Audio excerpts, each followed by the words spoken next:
Okay, I'll follow your lead then, he agreed. Sylvie nodded, agreeing that was probably for the best.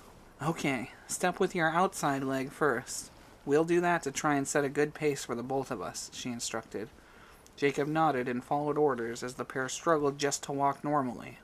Luckily, it seemed her strategy was effective, and they managed to walk through the room and down the descending staircase with little issue. Chapter 9. The Effort Love Takes.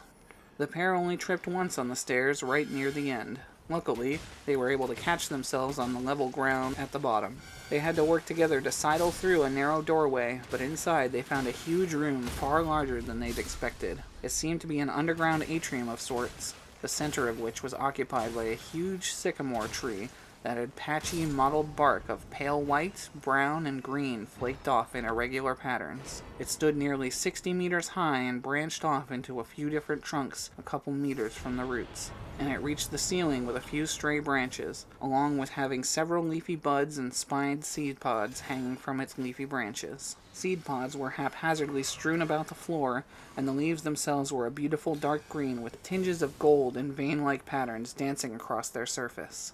Beyond the tree there was an angled window where sunlight shone through, having several angled mirrors around the edges that reflected light to other mirrors that shined down onto smaller patches of gardens, some bearing fruits and vegetables, and others seeming to be simple flower gardens. One stream of light even flowed through a gap in the wall to another room, which brings me to the fact that there were also 4 doors, one near each corner of the room.